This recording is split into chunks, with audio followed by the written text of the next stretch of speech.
Sejarah kontroversial Arafan, dewa yang disembah oleh para transgender.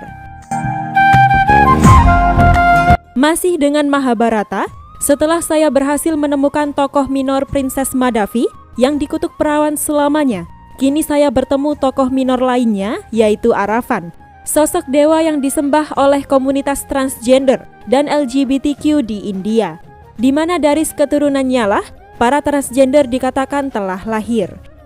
Itulah sebabnya para transgender atau yang kerap disebut hijrah ini juga dikenal sebagai Arafanis. Setiap tahun di bulan Chaitra dalam kalender Hindu, ribuan transgender berkumpul di sebuah desa kecil bernama Kuvadam, di mana festival Kuvagam dirayakan selama 18 hari berturut-turut di kuil yang didedikasikan untuk Arafan. Festival ini berlangsung selama 18 hari, sementara selama 16 hari pertama, banyak kegiatan seperti menari, menyanyi, kontes kecantikan, dan lain-lain diselenggarakan. Beberapa LSM akan bersosialisasi tentang program kesadaran AIDS. Pada hari ke-17, para transgender berpakaian seperti pengantin, kemudian menikahi Dewa Arafan, di mana perayaan besar akan dilakukan sepanjang malam. Krishna mengubah jenis kelaminnya untuk satu malam dan menjadi seorang wanita bernama Mohini untuk menikahi Arafan, sehingga festival ini bertujuan untuk memerankan kembali pernikahan Arafan dan Mohini. Diyakini bahwa semua Arafani menikahi Dewa Arafan dan para transgender menghubungkan diri mereka sebagai reinkarnasi perempuan dari Dewa Krishna. Keesokan paginya, yaitu tanggal 18 sekaligus hari terakhir festival, patung raksasa Arafan kemudian dipenggal kepalanya setelah ditarik keluar desa. Pengantin transgender secara dramatis berduka atas kematian suami mereka, mengenakan sari putih, merusak perhiasan pernikahan untuk melambangkan akhir pernikahan mereka dengan Arafan, serta menjadi seorang janda. Pemerintah India mengumumkan bahwa mereka akan melantik anggota komunitas transgender di pasukan militer elit untuk mengakhiri diskriminasi terhadap kelompok minoritas. Meskipun butuh 73 tahun bagi otoritas dan masyarakat India untuk mengakui transgender sebagai gender ketiga, mitologi dan kitab suci India menyebutkan beberapa karakter yang merupakan percampuran feminim dan maskulin, seperti Sri Kandi, Androgini Ardhanariswara, dan Agni Permaisuri Dewa Bulan. Jadi, bagaimana bisa Arafan menjadi dewa yang dipuja oleh komunitas LGBT? Pengorbanan apa yang ia lakukan sebagai tokoh minor di Mahabharata? Kenapa Krishna digambarkan sebagai sosok dengan identitas gender yang cair? Dan bagaimana kisah Arafan versi wayang kulit Indonesia? Berikut adalah sejarah lengkap Arafan, dewa yang disembah komunitas transgender. Sebelum kalian lanjut, jangan lupa klik tombol subscribe, like, komen, dan share agar channel ini bisa berkembang untuk memberi informasi seputar sejarah dunia. Kisah Dewa Arafan bisa disebut sebagai salah satu kisah paling tragis dari Mahabharata, di mana ia mengorbankan dirinya untuk kebaikan yang lebih besar. Arafan, Irawat, Irat, Iran, dan dipanggil Bambang Irawan di pewayangan Indonesia, merupakan sosok protagonis lebih dari 40 lakon berlatar zaman Amarta dan Pandawa. Dalam lakonnya, Arafan digambarkan sebagai tokoh ijepan atau tokoh kecil, halus, dan sederhana. Dalam wayang kulit, ia juga disebut sebagai Bambang atau kesatria halus yang digambarkan dengan wajah putih dan suara ringan. Cerita dimulai ketika Arjuna melanggar kesepakatan. Seperti kita tahu, jika Drupadi menikahi 5 Pandawa. Mereka menetapkan aturan bahwa Drupadi akan bersama 1 Pandawa dalam 1 tahun untuk memenuhi tugasnya sebagai istri. Selama waktu itu, hanya orang tersebut yang boleh masuk ke istananya dan 4 Pandawa lain tidak diizinkan. Orang yang melanggar harus mendapatkan hukuman dengan pergi mengasingkan diri. Suatu ketika, beberapa perampok mencuri ternak seorang Brahmana, dan ketika mereka membawanya pergi, Brahmana pergi ke Pandawa untuk meminta bantuan. Arjuna memutuskan untuk membantunya, tetapi senjatanya disimpan di sebuah ruangan tempat Yudhistira sedang menikmati kebersamaan dengan Drupadi. Oleh karena itu, Arjuna terpaksa masuk ke kamar tersebut untuk mengambil senjatanya dan membantu Brahmana. Akibat hal ini, ia melanggar aturan dan dihukum selama 12 tahun pensiun ke hutan.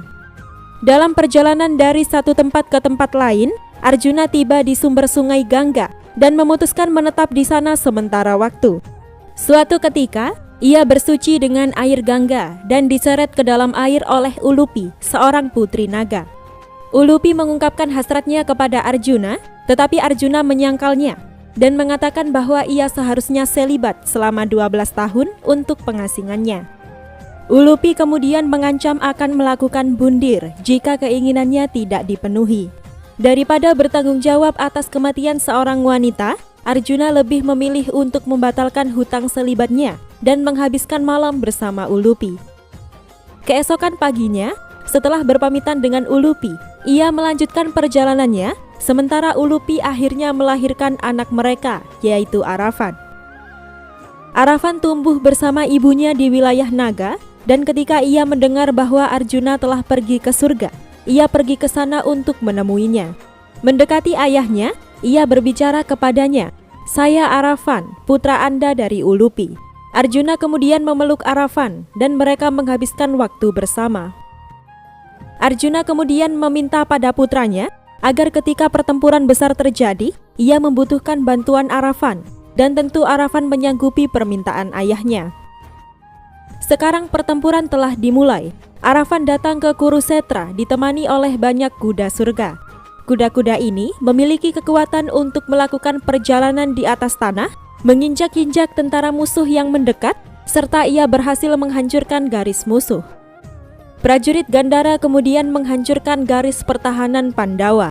Arafan memerintahkan anak buahnya untuk menghancurkan mereka, dan secara bertahap prajurit Arafan menang hingga musuh melepaskan banyak tombak dan anak panah, serta Arafan dipukul mundur karenanya.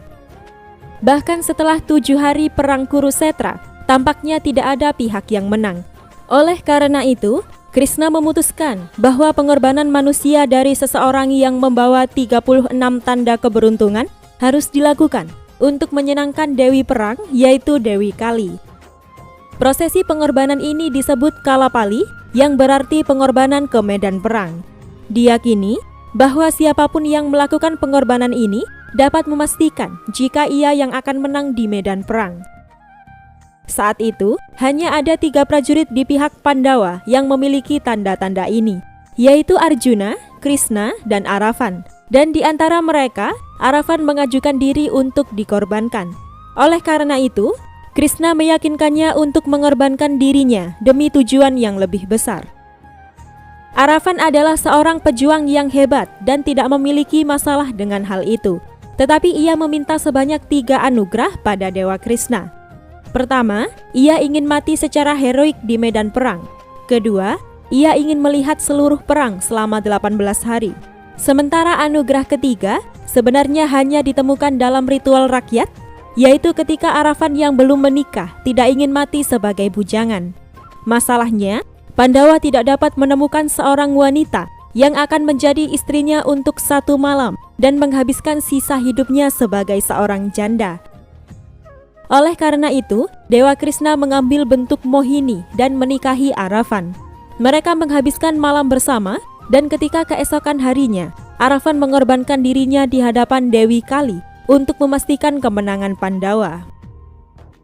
Menurut versi Kuvagam, juga menceritakan perkabungan Krishna sebagai seorang janda setelah pengorbanan Arafan pada hari berikutnya. Setelah itu, ia kembali ke bentuk maskulin aslinya selama perang. Setiap kali Wisnu, dalam perannya sebagai pelindung alam semesta, mengambil bentuk feminim dari ilahi Mohini, maka dunia berhasil diselamatkan. Wisnu yang mengambil bentuk Mohini menyimbolkan bentuk penyesuaian gender, di mana di sini bukan maskulinitas, tetapi feminitas yang diperlukan untuk memecahkan masalah. Arafan umumnya disembah dalam bentuk kepala yang terpenggal. Kepala ini memiliki mahkota runcing di bagian atas dengan kepala kobra tumbuh melalui mahkota atau ular yang muncul dari balik mahkota.